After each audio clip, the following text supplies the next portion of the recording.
сюда приехал. Я сюда приезжаю постоянно. Billy here. Здесь мои земляки. Я здесь вырос. И это моя земля. I'm Вот и все. in my room in Moscow. I've been going through all this news and all this stuff that's happening so that I could bring you the very finest distillation. I'm watching some good Russian journalists, and I'm going to put a lot of links in this one, and good information and very succinct, rich, concise, and just some of these people just do mind-blowingly fantastic work. I'm going to put some links in there that'll tell you. If you're watching me, you know what's going on, but you might have some ignorant friends. I do. A lot of people have no clue, and it's hard to get to them because they believe all these myths and all this stuff coming out of the mainstream media. They don't know what to believe. They don't have any. There's no core to their values of how to determine whether something's true or not, or they got a dog in the race, or they're just corrupt. But anyway, I've been going through what the Western media is saying, and CNN and the BBC and a bunch of networks I've never even heard of before, and it's just nauseating. It's just so ridiculous. It would be funny if it weren't for the fact that so many people believe it, and you can't convince them otherwise.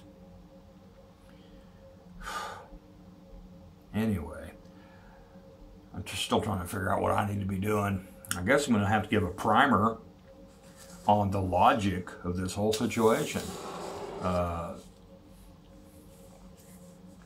What are the geopolitical goals of Russia?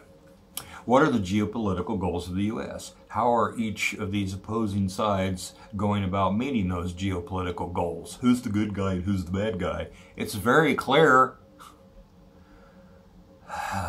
But what claim does Kyiv, the core of Ukraine, what claim do they have to Donets, to Donbass, to Lugansk? What claim do they have to Crimea? How did it come about that those places fell into their orbit?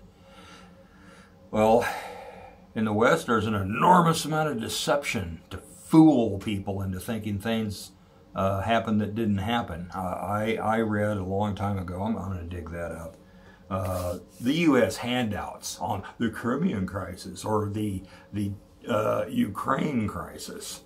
And they tell you Russia flooded these areas with Russians back during the Soviet days.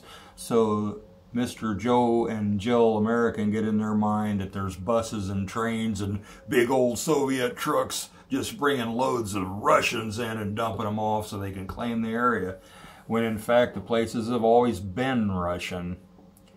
The way it was flooded with Russians in the case of Donbass was them erasing the border between the Donbass and Ukraine and redrawing it behind the Donbass. Lenin gave the Donbass to the Ukrainian Soviet Socialist Republic, which doesn't exist anymore, in 1922. That's why it's full of Russians. They go back a long way there. Crimea, similarly, it was 1954. Crimea was given, administratively speaking, to the Ukrainian Soviet Socialist Republic, which doesn't exist anymore. And after the breakup, you know, they were all one big happy family until then, when the Soviet Union broke up, and Ukraine had always been worked on by the West. The Catholic Church worked on them since Pope Leo X. There's a project to make Ukraine a battering ram against Russia. The Imperial Germans, Kaiser Wilhelm wrote about doing that. He told everybody what his strategy was, and he financed Germans to create an alphabet for the Ukrainian dialect so it can be distinct. He paid Ukrainian nationalist writers and promoted them to build up nationalism in Ukraine. And then Western Ukraine, of course, got flooded with Hungarians and Germans and Poles.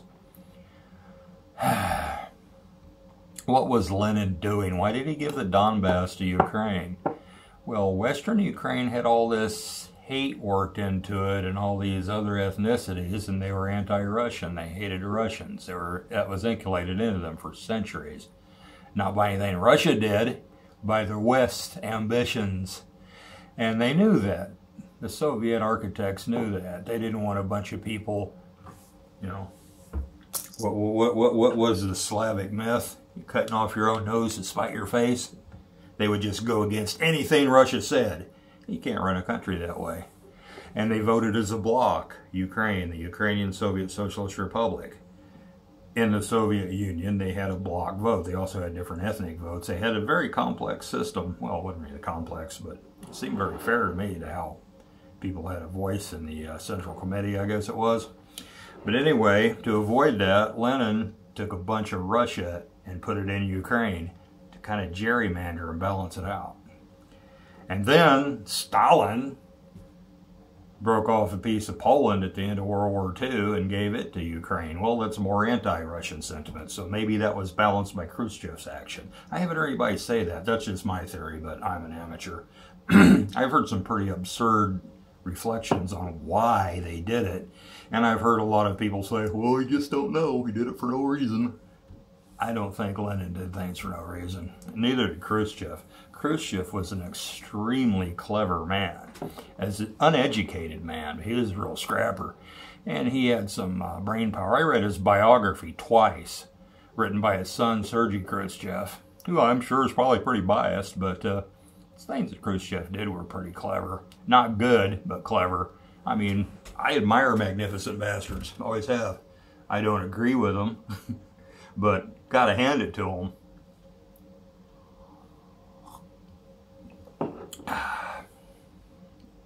Wow. My brain hurts from watching all that crap.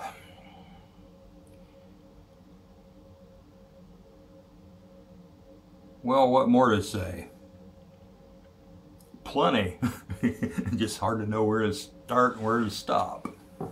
But there's going to have to be some sort of educational materials made available for what the geopolitical goals are, what America wants to do. America wants to foobar Russia. America is, that is U.S. I know Canadians are Americans and Mexicans are Americans, but when you say Americans, it's the people that claim the name for themselves, the United States, the people of the United States, the government of the United States. Their goal has always been colonialism. I mean, a lot of people find that hard to accept because you got all these smoke and mirrors. We're the world's policemen. We're deposing dictators and spreading democracy. And we're delivering people from horrible, horrible lives and helping them develop. You're doing no such thing. You're getting rid of elected leaders. They assassinate elected leaders. They assassinated the last elected leader of Iran before the Ayatollah came to power and put the Shah in. The CIA killed him. It's CIA. It's not. I'm just not making things up. This is from the Freedom of Information Act, CIA records. They assassinated him. They assassinate a lot of elected leaders because they go off the reservation and they start wanting to charge too much for their resources so they can do their people some good. And global corporations don't like that. And the U.S. doesn't even benefit that much from it anymore. It's going to benefit less and less. Matter of fact, the U.S. has just been a goon for the City of London and the global financial institutions. And, well, they're starting to screw the lid down on the U.S. too. You know, goon doesn't have any place at the table. Not in the real world. You get done throwing all your people under the bus and beating them into submission, and then, well, your minders don't have any use for you anymore. They'll do away with you too. Yeah, congratulations, asshole.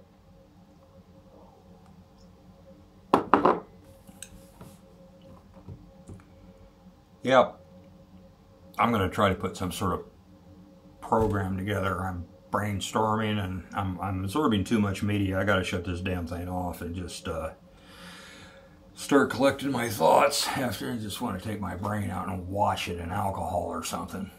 It's after watching some of this crap. Some of these pathetic monsters trying every trick in the world to fool everybody.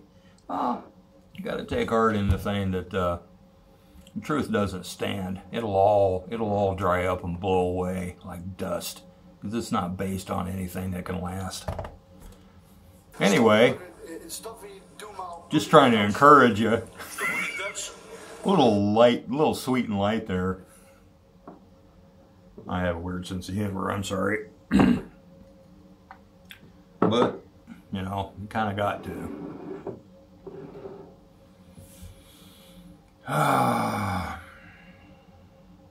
Well, hopefully I'll be back in Crimea by Wednesday, perhaps. I have a bit more business to do here. I got to put some things together where I got some money coming in, or I'm going to end up broke. Nobody pays you for telling the truth, no matter how entertaining you are. But I got to put something together. I got to get some stuff going. It's all good. It'll work. Has to. Yeah, these links are absolutely fantastic. The best information that I found, I'm going to put in here, this guy that lives in Crimea. I've heard of him. I never really looked at his work very much, and then I see this, and I'm just happy. He's just done this stuff recently. I'm going to put the links in here. And like I said, you people know what's going on, but it's good to see things put in such a brilliant fashion, and organized and concise. And like I said, if you have ignorant friends and neighbors, and maybe you can turn them on to some of this, maybe they'll understand it, maybe they'll want to.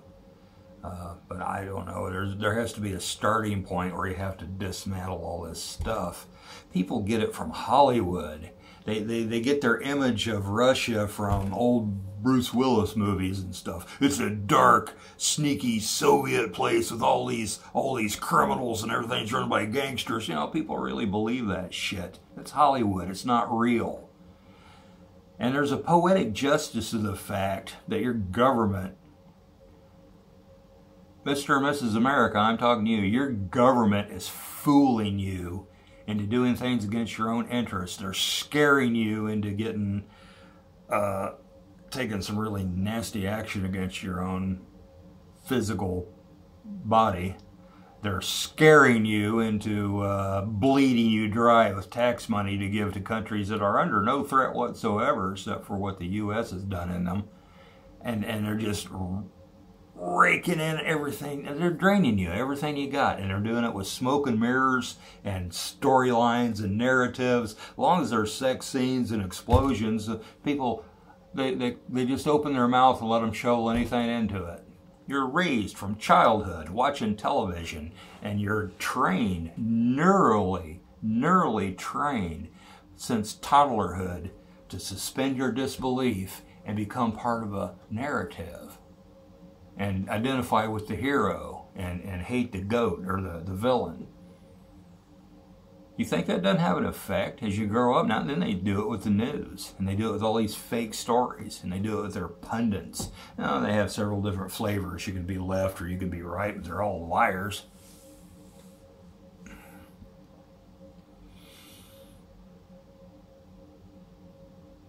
I mean, think about that. I can say this because I have a totally different perspective, because I quit watching television back in the 80s, early 80s. I don't watch it. I lived in hotels for years, and there's a TV right there. Every hotel I've ever been in has a television set, and I don't even know where the remote is because I never turn them on. I never turn them on, ever, not once. I'm not, it says, oh, you must be special. I'm not bragging, I'm just telling you the facts, because it's had a great effect on me. I catch way too much television just because it's everywhere. It's ubiquitous. I go downstairs to the kitchen for breakfast because it's included in the hotel, and well, it's not included. I got to pay for it, but it's very economical, and it's good too. It's a great breakfast. They got the television blaring, and there's some freak dancing around with, looks like a kitchen mop sticking out of his head, and it's dyed all kinds of really disgusting colors, and he's got tattoos all over his face, like he's a little kid and he found his magic markers in his dad's drawer, and he drew little pictures all over his head, What the hell is that? It's cultural terrorism. That's exactly what it is. And they promoted this stuff. I can't stand it. It drives me out of the room. I can't even tune it out. I want to throw something to it. And it's everywhere in the U.S. It's on buses.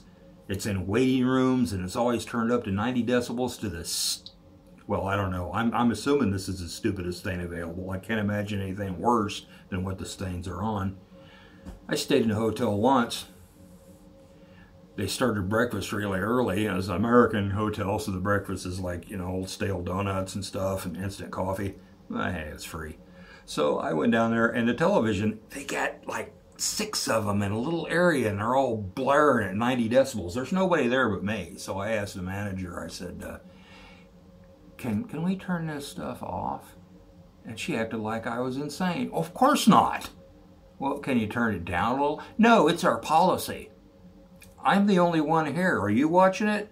It's our policy. We have to have it on. They have to be feeding you with this stuff all the time. Where's that policy come from? Who came up with that? Why do they want to bombard your mind with insipid, stupid, mindless crap 24/7? They even do it here, but it's not near as bad as the U.S. When do you think?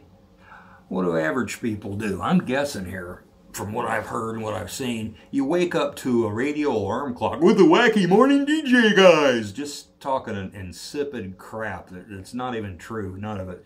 I've accidentally caught some of that stuff too. Did you know? And then they'll tell you some little factoid that's just absolute fiction, and some idiot made it up because it sounds interesting and plausible.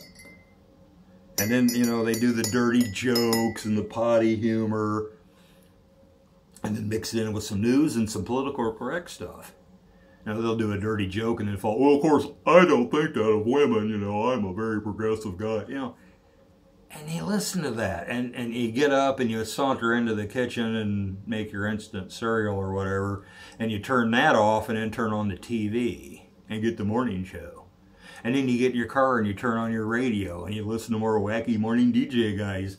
And a lot of people work in cubicles and they put the earbuds in and they listen to the stuff. It's all day long. You got media going in. Then when you get off work, you unwind by watching your shows.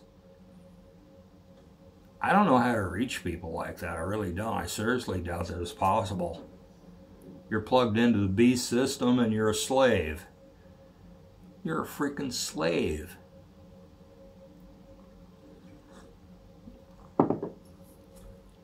I hear, if I'm in the same room with a television, I can't stand it. I go visit some of my friends and they have the thing going while I'm visiting them. I've gone and visit people I haven't seen for years, and I go in there and they got to have the TV on while we're visiting. The hell is wrong with you? Some people are nervous they have to have it. I have a friend that's like that. He's a little off. He's got some problems and he's got to have that noise going in all the time. I don't think it's helping him. But that's the only exposure I get to it. And holy crap, I can't stand this stuff. And I ask people, I said, how can you stand to watch that crap? They always say, oh, well, I just like the noise. It doesn't bother me. Really? You just like the noise and it doesn't affect you, really? Remember when Jaws came out? I'm really telling on myself how old I am now, but yeah, I remember that. I remember when Jaws came out. And everybody's like, ah! It's a dude in the scuba gear in a rubber suit. It looks like a shark. Shh, you're ruining the movie. I think I get that a lot when I try to tell people what's going on in Ukraine. Shh, you're ruining the movie. Because they're really into this narrative and their identity. It's what they think they are, and what they think America is, and what they think Russia is. But it's all wrong. It's all false. You're ruining the movie. Oh, it doesn't affect me at all. I'm just doing it for entertainment. How come you don't go to the beach anymore? Yeah, they had a big problem. Everybody quit going to the beach after that movie came out. It doesn't affect me at all. Anyway, just some thought experiments. Just thought I'd put that out there. I'll share some links down in the description. I need to get some shut-eye. I'm going to have a big day tomorrow. Uncle Billy signing out.